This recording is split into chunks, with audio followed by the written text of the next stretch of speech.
Hello guys and welcome to the Study IQ. आज हमारा topic है mixtures and alligation. Now alligation is a very important method to solve the lengthy questions in minimum time. जो बड़े बड़े questions होते हैं जिनको मैं इक्वेशन मान के सॉल्व करता था, एक्स और वाई मान के सॉल्व करता था, वो एक्स और वाई इक्वेशन एलिमिनेट करने का जो तरीका है उसको मैं एलिगेशन कहूंगा। ठीक है, सो भी एक क्वेश्चन से स्टार्ट करते हैं। तो फर्स्ट क्वेश्चन है, in what ratio must a rice at ₹16 per kg be mixed with at the rice ₹9 per KG. तो पहली वाली लाइन से मेरे को समझ में क्या है, दो तरह के राइस आपको दिए हैं। एक का प्राइस है ₹16 पर केजी, दूसरे का प्राइस है ₹9 पर केजी। दोनों को मिलाया गया है so that the mixture be worth of ₹12 per KG. मतलब मैं दोनों क्वालिटी के जो राइस हैं उनको किस रेशो में मिलाऊं कि एक कंबाइंड प्राइस तैयार हो जाए ₹12 पर केजी। तो एलिगेशन के बारे में आपको कुछ चीजें जाननी पड़ेंगी। एलिगेशन में कहां कहां पे लगा सकता हूं, जहां पे मेरे को तीन चीजें मिल गई हैं, यानी कि तीन प्राइजेस मिल गए हैं। एक अलग प्राइस है, एक अलग प्राइस है और तीसरा जो है कंबाइंड प्राइस है। किसी भी क्वेश्चन में अगर आपको तीन प्राइजेस या क्वांटिटीज मिल गई हैं, अलग अलग दो हैं और एक कंबाइंड क्वांटिटी है यानी कि कंबाइंड प्राइस है, तो वहां पे आप एलिगेशन का यूज कर सकते हो। तो क्वेश्चन ये था कि एक जो प्राइस था वो ₹9 पर केजी था, दूसरा जो प्राइस है वो ₹16 पर केजी है। दूसरा जो प्राइस है वो ₹16 पर केजी है, ये अलग प्राइस है, ये अलग प्राइस है। दोनों को मैंने किसी रेशो में मिलाया और एक कंबाइंड प्राइस तैयार हुआ है ₹12 पर केजी। एक और चीज एलिगेशन में ध्यान रखना, ये जो कंबाइंड प्राइस आएगा ये दोनों का इंडिविजुअल प्राइसेस थे उन दोनों के बीच वाला प्राइस आएगा, यानी कि 16 से बड़ा नहीं आ सकता है, 9 से छोटा नहीं आ सकता है, हमेशा 9 और 16 के बीच वाला प्राइस आएगा यहां पे। तो जो भी कंबाइंड प्राइस था वो आपको बीच में लिखना है और क्रॉस में माइनस करना है, यानी कि हमेशा जो है क्रॉस में माइनस करना है, यानी कि 16 में से 12 माइनस करके 4 जो आएगा वो लिखना है फर्स्ट के नीचे। अब इसी तरीके से यहां पे क्रॉस में माइनस करोगे तो 12 में से 9 गया, क्या आ गया 3, तो आंसर क्या आ गया 4:3। मैं इसको विद इन 10 सेकेंड सॉल्व कर पाया हूं। आंसर क्या आ गया 4:3, यानी कि पहली वाली क्वालिटी का अगर मैं 4 किलो उठाता हूं तो दूसरी वाली क्वालिटी का मेरे को 3 किलो उठाना है। एग्जैक्ट कितनी उठाई है वो आप नहीं निकाल सकते हो, we can just find the ratio में निकाल सकता हूं, डेट्स ऑल। और उसने क्वेश्चन में भी यही पूछा है, in what ratio must a rice this and this be mixtures be worth of ₹12 per KG. यानी कि ₹9 का एक प्राइस है, ₹16 पर केजी एक प्राइस है, तो किस रेशो में दोनों प्राइसेस को मिलाया जाएगा कि एक कंबाइंड प्राइस मिल जाए ₹12 पर केजी।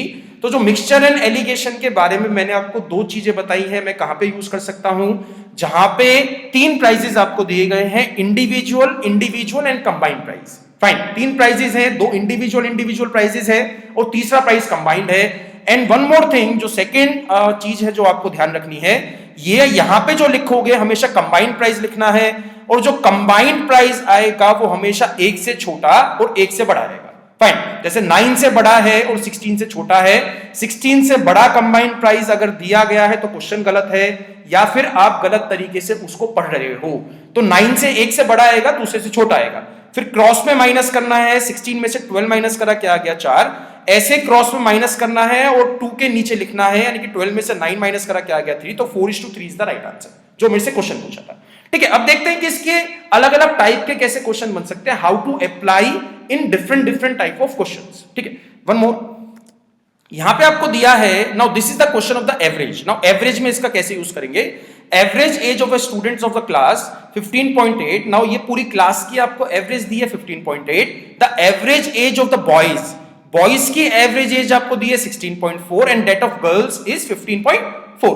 बॉयज की अलग एवरेज पता है, गर्ल्स की अलग एवरेज पता है। उसने पूछा है the ratio of the number of boys to the number of the girls in the class is. Combined पता है, बॉयज की पता है, गर्ल्स की मिलाए जो है गर्ल्स की पता है, तो मैं एलिगेशन यूज कर सकता हूं। भाई यहां पे अगर मैं बॉयज लेता हूं तो बॉयज की एवरेज एज क्या थी 16.4, यहां पे अगर गर्ल्स डालते हो तो गर्ल्स की एवरेज एज क्या थी 15.4 एंड पूरी क्लास की क्या थी, यानी कि कंबाइंड एवरेज वाज 15.8। तो यहां पे भी एलिगेशन यूज करा जा सकता है। अब क्रॉस में माइनस करोगे, बड़े में से छोटा आपको माइनस करना है, तो 15.8 में से 15.4 माइनस करोगे, क्या आ जाएगा 0.4 लिखना है यहां पे, और क्रॉस में माइनस ऐसे करोगे, 16.4 में से 15.8 माइनस करा, क्या आ गया 0.6, और 0.6 आपको लिखना है यहां पे। Now this is not the ratio, ऐसा कोई ऑप्शन नहीं दिया होगा। 0.4 और 0.6 में जितना भी कैंसिल आउट हो सकता है उसको कैंसिल आउट करने के बाद मेरे को मिलेगी रेशियो। जैसे पॉइंट से पॉइंट का भाई कैंसिल आउट हो जाएगा, और यहां पे 2 से इसको काट सकते हैं, 2 आ जाएगा, 2 से इसको काटोगे 3 आ जाएगा। तो रेशियो क्या आ गई, 2:3 इज द राइट आंसर। अगर लड़के 2 हैं तो लड़कियां 3 रखनी पड़ेंगी अगर एवरेज एज आपको 15.8 बनानी है तो। ठीक है भाई, वन मोर क्वेश्चन यहां पे आपको दिया है। Now this is the question of the profit and loss. The merchant sells x kg of the sugar at 8% profit, यानी कि कुछ हिस्सा जो है, कुछ केजी जो है वो 8% के प्रॉफिट पे बेचता है, और कुछ केजी जो है वो 18% के प्रॉफिट पे बेचता है, और उसको कंबाइंड प्रॉफिट क्या हुआ है 14% का। यानी कि जब उसने टोटल अपना हिसाब किताब निकाला तो उसको 14% का प्रॉफिट हुआ है। 3 प्राइसेस हैं, एक अलग परसेंटेज का प्रॉफिट दिया है, एक अलग प्रॉफिट परसेंटेज दी है, और एक कंबाइंड प्रॉफिट परसेंटेज दी है 14%। तो मैं एलिगेशन यूज कर सकता हूं भाई, यहां पे अगर x किलो मैंने 8% के भाव से बेचा और यहां पे y किलो मैंने 18% के भाव से बेचा और कंबाइंड प्रॉफिट क्या हुआ है 14%, तो एलिगेशन मिल गया ना भाई। यहां पे अलग अलग 3 प्राइसेस दिए गए हैं, 2 इंडिविजुअल है, एक जो है कंबाइंड है। तो यहां पे अगेन एलिगेशन की हेल्प से we can find the ratio between x and y। तो 18 में से 14 माइनस करोगे 4 आ जाएगा, 14 में से 8 माइनस करोगे 6 आ जाएगा। इसको काट भी सकते हैं, ठीक है, ये कट जाएगा 2 से 2 पे और ये कट जाएगा 2 से 3 पे। तो आंसर क्या आ गया 2:3। अगर मैं 2 किलो 8% के प्रॉफिट पे बेचता हूं और 3 किलो में 18% के प्रॉफिट पे बेचता हूं तो मेरे को 14% का इन टोटल प्रॉफिट हो सकता है। इसका मतलब ये है, ठीक है। तो हमेशा हमेशा हमेशा ध्यान आपको ये रखना है कि ये वाला जो कंबाइंड प्राइस आएगा वो एक से तो बड़ा आएगा और दूसरे से आएगा छोटा। Now these are the easy questions. इतने इजी क्वेश्चन आपके एग्जाम में नहीं आएंगे। अब एप्लीकेशन देखते हैं भाई, कभी भी वो क्वेश्चन में आपसे कहेगा नहीं कि you need to use the alligation. Examiner को एलिगेशन का मतलब नहीं पता है, ये आपको मान के चलना है। वो एलिगेशन वर्ड क्वेश्चन में यूज नहीं करेगा, ये आपको पहचानना पड़ेगा कि एलिगेशन से मैं सॉल्व कर सकता हूं या फिर नहीं कर सकता हूं। ठीक है, वन मोर क्वेश्चन, थोड़ा सा जो है कॉन्सेप्ट को करते हैं चेंज। अब यहां पे देखो, the man invest, these are the exam level questions, ये एग्जाम लेवल के क्वेश्चंस है। Now man invest 1000 rupees in 2 schemes, ठीक है। तो यहां पे उसने क्या करा, 2 schemes A and B at 6% and 8% जो है रिस्पेक्टिवली। तो यहां पे उसने क्या करा, 1000 को ब्रेक कर दिया, मतलब 1000 रुपए थे, 1000 रुपए का कुछ हिस्सा उसने 6% पे बेचा है, कुछ हिस्सा उसने 8% पे बेचा है, और जो उसको कंबाइंड इंटरेस्ट मिला है, जो ब्याज मिला है, वो 75 रुपीज मिला है। तो एलिगेशन तो अप्लाई कर सकते हैं, वो कैसे करेंगे वो मैं अभी आपको बताऊंगा। एलिगेशन क्यों कर सकते हैं, बिकॉज एक हिस्सा दिया है, दूसरा हिस्सा दिया है और कंबाइंड हिस्सा दिया है, तो एलिगेशन में यूज कर सकता हूं। तो यहां पे इन टाइप के क्वेश्चंस में भाई कंबाइंड उसको 75 रुपए मिले हैं, तो बीच में वैल्यू क्या आ जाएगी 75 रुपीज। फाइन, सबसे पहले बीच वाली वैल्यू निकाल लेते हैं। कंबाइंड प्राइस क्या दिया 75। अब आपको इन टाइप के क्वेश्चन में क्या करना है कि कभी भी अगर एक चीज का ब्रेकअप किया गया है, यानी कि 1000 किलो का कुछ हिस्सा, 1000 रुपए का कुछ हिस्सा 6% पे लगाया, 1000 रुपए का कुछ हिस्सा मैंने 8% पे लगाया, तो एक बार ही क्या करोगे, 1000 के 1000 रुपए मान के चलोगे कि उसने 6% पे लगा दिए हैं। तो अगर 1000 के 1000 रुपए वो 6% पे लगाएगा तो कितना उसे इंटरेस्ट मिलता है, या मान के चलोगे भी तो यहां से उसको 60 रुपए मिल सकते थे अगर वो 1000 के 1000 रुपए 6% पे लगाता। तो यहां पे एक वैल्यू क्या मिल जाएगी आपको 60। एक बार ही क्या मान के चलोगे कि 1000 के 1000 रुपए उसने 8% पे लगा दिए, तो यहां से अगर इंटरेस्ट निकालते हो, ब्याज निकालते हो, तो क्या आ जाएगा 80 रुपए। तो दूसरे पे अगर वो लगाता है 1000 रुपए, सारे के सारे जो 1000 रुपए हैं वो अगर 8% पे लगाएगा तो उसको 80 रुपए ब्याज मिल सकता है। 60 रुपए भी नहीं मिला है, 80 रुपए भी नहीं मिला है, ब्याज मिला है 75 रुपए। 75 रुपए क्यों मिला है, क्योंकि उसने कुछ पार्ट लगाया था, कुछ हिस्सा उसने 6% पे लगाया था, कुछ हिस्सा उसने 8% पे लगाया था, इसलिए 60 भी नहीं मिला, 80 भी नहीं मिला, मिला है 75। तो 3 प्राइसेस मिल गए ना भाई, ये अलग है, ये इंडिविजुअल है, ये भी इंडिविजुअल है। Now this is a combined, तो एलिगेशन में यूज कर सकता हूं भाई। क्रॉस में माइनस करोगे क्या आ जाएगा 5, और 75 में से 60 माइनस करोगे क्या मिल जाएगा आपको 15। तो यहां पे ये 5 इसको काट देगा 3 पे, तो रेशो क्या आ गई 1:3 is the right answer. Now this is the very very very important case जो अभी मैं आपको बता रहा हूं। अगर कभी भी एक प्राइस का या एक क्वांटिटी के वो 2 हिस्से करता है, कुछ हिस्सा यहां लगा दिया, कुछ हिस्सा यहां लगा दिया, तो हमेशा आपको क्वेश्चन इस तरीके से बनाना है, एलिगेशन आपको इस तरीके से यूज करना है। ठीक है भाई, कॉन्सेप्ट इसके लिए। तो यहां पे उसने पूछा है what is the amount he invested in the B, यानी कि 20 स्कीम में कितना पैसा उसने लगाया था, यानी कि 8% वाले पे कितना पैसा उसने लगाया था। तो 8% के सामने जो वैल्यू है वो क्या है 3 है। तो 1000 को आपको 1:3 की रेशो में डिवाइड करना है। इसका मतलब क्या हो गया, जब आपने रेशो मिल गई है 1:3, तो इसका मतलब क्या हो गया, 1000 को आपको 1:3 की रेशो में जो है वो डिवाइड करना है। तो दूसरे वाला हिस्सा निकालना है, यानी कि 8% वाला हिस्सा निकालना है। तो 8% के सामने वाली जो वैल्यू आई है क्या आई है 3, तो इसको 3 से मल्टीप्लाई कर देंगे एंड 3 + 1 क्या आ गया 4, और 4 से डिवाइड कर देंगे। तो डिवाइड करोगे क्या कट जाएगा, ये आ गया 250, 250 इंटू में 3 750 is the right answer, 750 is the right answer. I hope ये आपको समझ में आया होगा। Now this is a real level, ये एक रियल लेवल है जो आपके एग्जाम में आ सकता है। इसी पे ही सेम ऐसा ही क्वेश्चन एक और ट्राई करते हैं। ओके गाइस, यहां पे आपको दिया है कि उसने 1500 रुपए थे, उसके पास जो है 1500 रुपीज थे, उसने कुछ हिस्सा 5% पे लगा दिया और बाकी का बचा हिस्सा 8% पे लगा दिया, और उसको कंबाइन जो ब्याज मिला है वो 270 3 साल का मिला है। थोड़ा सा क्वेश्चन डिफरेंट है भाई, 270 जो रुपए मिले हैं वो 3 साल में मिले हैं, 1 साल में नहीं मिले हैं। ठीक है, तो स्टार्ट करते हैं। तो सेम तरीका रहेगा, एक बारी 1500 के 1500 आपको 5% पे लगाने हैं, एक बारी 1500 के 1500 आपको 8% पे लगाने हैं, और कंबाइंड ब्याज क्या मिला है 270। Now 270 is a interest for 3 years, तो आपको 1 साल का निकालना पड़ेगा। अभी 3 साल का यहां पे नहीं लग सकता है क्योंकि 1 साल का आपको लगाना पड़ेगा। तो 270 को 3 से डिवाइड करोगे क्या आ जाएगा 90। तो आपको जो एलिगेशन में कंबाइंड अमाउंट यूज करनी है वो 90 यूज करनी है। ठीक है, तो 1500 को अगर मैं 5% पे लगाता हूं, 1500 का 5% निकालोगे क्या मिल जाएगा, तो ये आ गया 75 रुपीज। अगर वो 1500 का 1500 5% पे लगाता तो उसको 75 रुपए का ब्याज मिलता। तो एक बार ये निकाल लोगे कि 1500 का 1500 अगर वो 8% पे लगाता है तब उसका कितना ब्याज मिल सकता है, तो 15 8 क्या आ गया 120। अगर वो सारा का सारा पैसा 8% पे लगाता तो उसको 120 रुपए का ब्याज मिलता। 75 भी नहीं मिला है, 120 भी नहीं मिला है, मिला है 90 रुपीज। नाउ एक और आपको जो है एलिगेशन में ध्यान रखना है, अगर यहां पे आपने 1 साल का ब्याज लिया है तो यहां पे भी आपको 1 साल का ही ब्याज लेना पड़ेगा, और यहां पे भी आपको 1 साल का ब्याज जो है लेना पड़ेगा। अगर यहां पे आप 3 साल का लेते हो तो यहां पे भी 3 साल का ले, और यहां पे भी 3 साल का ले। तो एलिगेशन में जो है यूनिट मस्ट बी सेम, 1 साल 1 साल 1 साल, या फिर 3 साल 3 साल 3 साल, या फिर 2 साल 2 साल 2 साल, डिफरेंट नहीं कर सकते हैं। इसलिए मैंने 270 का पहले 1 साल का निकाला, बिकॉज 270 आपको 3 साल का ब्याज दिया था। ठीक है, तो यहां पे इसको सॉल्व करेंगे तो 120 में से 90 माइनस करोगे क्या आ जाएगा 30, और 90 में से 75 माइनस करोगे क्या आ जाएगा 15। तो ये चला गया 1 पे और ये चला गया 2 पे, तो आंसर क्या आ गया 2:1 इज द राइट आंसर। अब उसने पूछा क्या है, then find the amount kept at 5% per annum. तो यहां पे 2:1 की रेशो में किसको डिवाइड करना है, 1500 को डिवाइड करना है, और आपको 5% वाला हिस्सा निकालना है। 5% वाला हिस्सा कौन सा है, जो पहले वाला था। तो मैं 1500 को डिवाइड किस रेशो में करना है 2:1, और पहले वाला हिस्सा निकालना है। तो मल्टीप्लाई किससे कर दोगे 2 के साथ, और डिवाइड किससे कर दोगे 2 + 1 क्या आ गया 3। तो ये चला जाएगा 500 पे, तो 500 दूनी आंसर क्या आ गया 1000 rupees is the right answer. ठीक है, इसी तरीके का एक और जो है क्वेश्चन सॉल्व करते हैं। ओके, तो इस क्वेश्चन में आपको दिया है the total production of the village, the total population the total population of the village is 5000, यानी कि टोटल जो पॉपुलेशन है, टोटल जो जनता है वो 5000 है, उसमें कुछ मेल्स है और कुछ भी फीमेल्स है।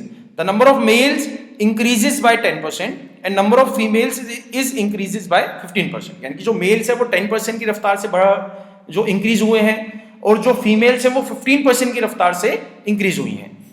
And the population of the village becomes 5600, यानी कि जो पॉपुलेशन में जो इफेक्टिव चेंज आया है, यानी कि मेल्स और फीमेल्स को हटा के जो जनता जो बढ़ी है वो 600 बढ़ी है। बिकॉज 5000 पहले थी, अब जो है 5600 हो गई है, तो 5600 हो गई है, तो मतलब क्या हो गया 600 का इंक्रीज हुआ है, यानी कि जो जनता है वो 600 से इंक्रीज हुई है। ठीक है, तो what was the number of males in the village. तो यहां पे भी ब्रेकअप है ना भाई, 5000 के कुछ मेल्स होंगे कुछ फीमेल्स होंगे, और जो मेल्स है वो 10% की रफ्तार से इंक्रीज हुए हैं, जो फीमेल्स है वो 15% की रफ्तार से इंक्रीज हुई है, और जो टोटल इंक्रीमेंट हुआ है वो 600 का हुआ है। तो 600 इज अ कंबाइंड वैल्यू, तो 600 आप डाल दोगे यहां पे। ठीक है, तो एक बारी सेम तरीका आपको 5000 को एक बारी 10% मानना है और एक बारी 15% से इंक्रीज कराना है, यानी कि एक बारी क्या करोगे कि सारे के सारे मेल्स मान लेते हैं, और एक बारी क्या करोगे सारी की सारी फीमेल्स मान लेते हैं। अगर 5000 के 5000 मेल्स होते हैं तो 10% बढ़े अभी मेल्स, तो मेल्स उस केस में बढ़ते 500। अगर 5000 की 5000 होती फीमेल्स तो 15% बढ़ी है, तो 5000 का 15% क्या आ जाएगा 750। तो जनता जो है वो 500 भी नहीं बढ़ी है, जनता जो है वो 750 भी नहीं बढ़ी है, जनता बढ़ी है 600। तो तीन वैल्यूज मिल गए ना भाई, individual, individual and the combine. तो यहां पे एलिगेशन लगाओगे तो क्या आ जाएगा भाई, 750 में से 600 माइनस करोगे क्या आ जाएगा 150, और 600 में से 100 माइनस करोगे क्या आ जाएगा 100। तो यहां पे 50 से कट जाएगा 3 पे और 50 से कट जाएगा 2 पे, तो आंसर क्या आ गया 3:2 is the ratio between number of males and the females. तो उसने पूछा what was the number of males in the village, तो विलेज में कितने मेल्स थे, यानी कि 5000 को आपको 3:2 में ब्रेक करना है, 5600 को नहीं करना है, बिकॉज उसने पूछा कितने थे वॉस।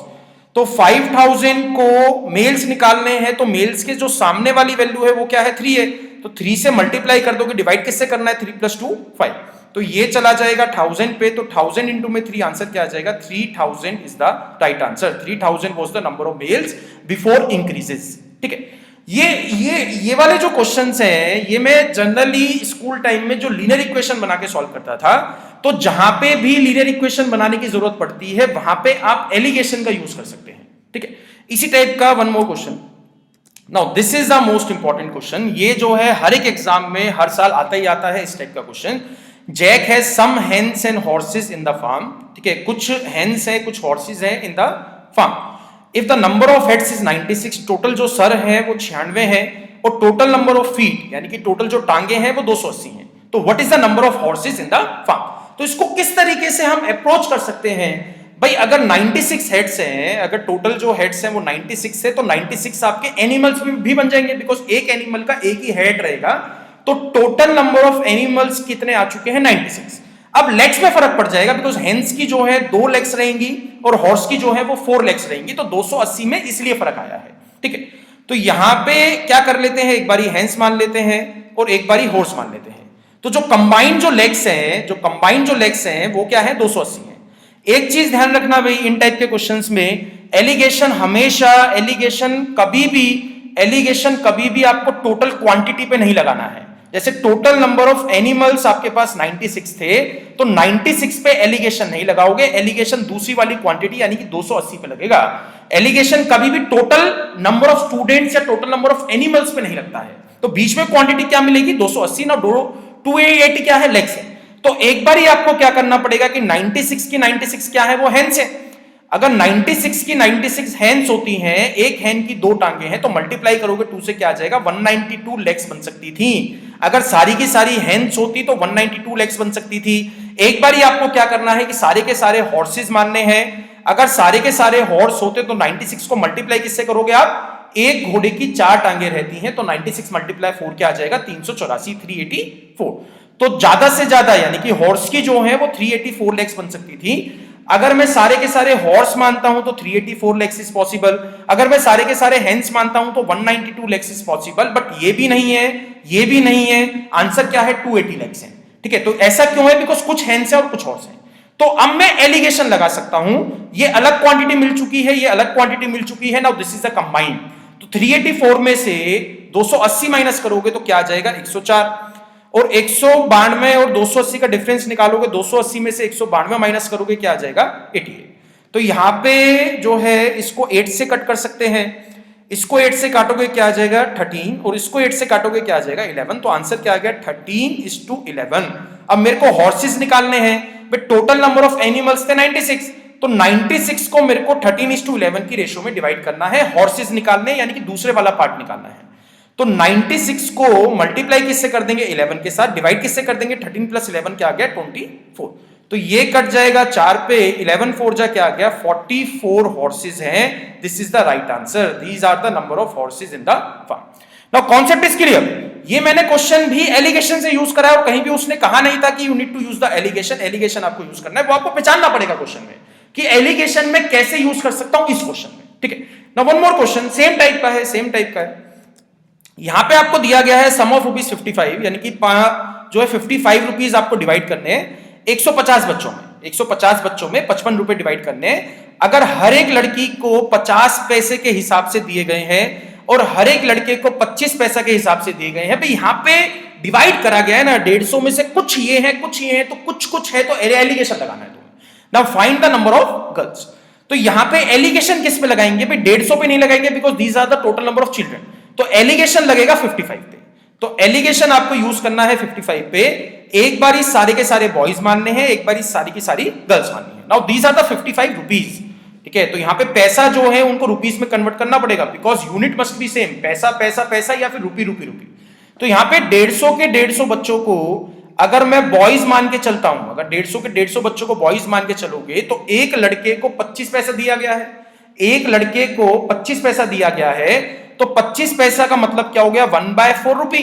तो 1/4 से जब इसको मल्टीप्लाई करोगे तो क्या मिलेगा भी आपको, यहां पे मिल जाएगा 37.5। तो यहां पे आ जाएगा 37.5 रुपीज मेरे को बांटने पड़ते अगर सारे के सारे बॉयज होते, ठीक है। अगर मैं सारी की सारी गर्ल्स मानता हूं, अगर आप सारी की सारी गर्ल्स मानोगे तो 150 की 150 लोग जो है गर्ल्स हैं, एक लड़की को 50 पैसा के हिसाब से मैं कितने रुपए बांटूंगा। अगर 150 की 150 लड़कियां हैं तो एक लड़की को मैंने आधा रुपए दिया है, तो मल्टीप्लाई करोगे 150 से तो क्या आ जाएगा 75 रुपीज। अगर सारी की सारी गर्ल्स होती तो 75 रुपीज आपको डिस्ट्रीब्यूट करने पड़ते। इन दोनों का डिफरेंस निकालोगे क्या आ जाएगा 20 इन दोनों का डिफरेंस निकालोगे क्या आ जाएगा 20 रुपीज, और इन दोनों का डिफरेंस निकालोगे क्या आ जाएगा 17.5। नाउ रेशो निकालनी है तो रेशो में कैसे निकाल सकता हूं, 20 डिवाइडेड बाय 17.5, जो कटता है उसको काट दो, पॉइंट हटाओगे तो यहां पे लगानी पड़ेगी 0, तो ये 25 से चला जाएगा, 25 8 और 25 7। तो रेशो क्या आ गई 8:7।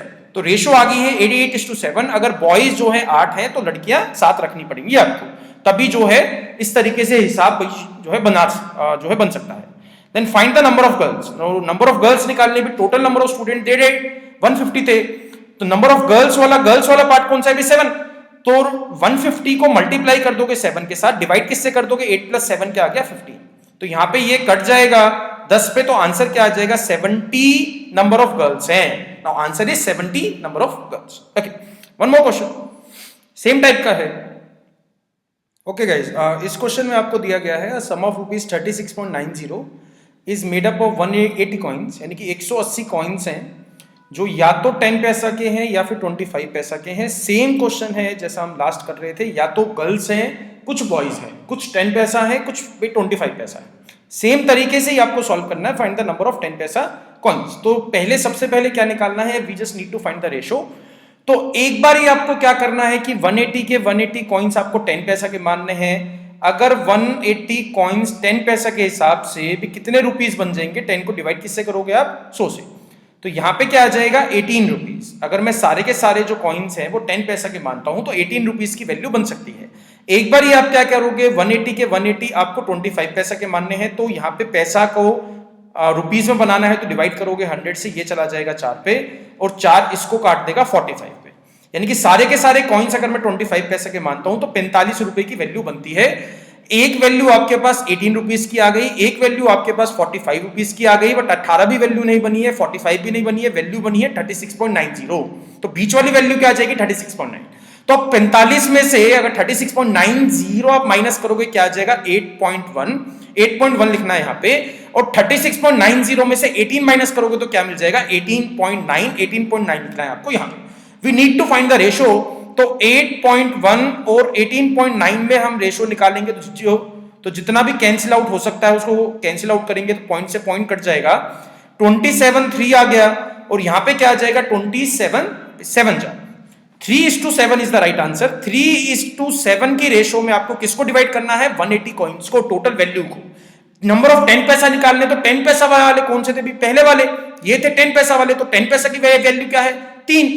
तो 180 को मल्टीप्लाई किससे कर दोगे आप 3 के साथ, और डिवाइड किससे करना है आपको 10 के साथ, तो 10 से ये कट जाएगा 18 3, आंसर क्या आ गया 54 कॉइन्स जो है वो 10 पैसा के हैं।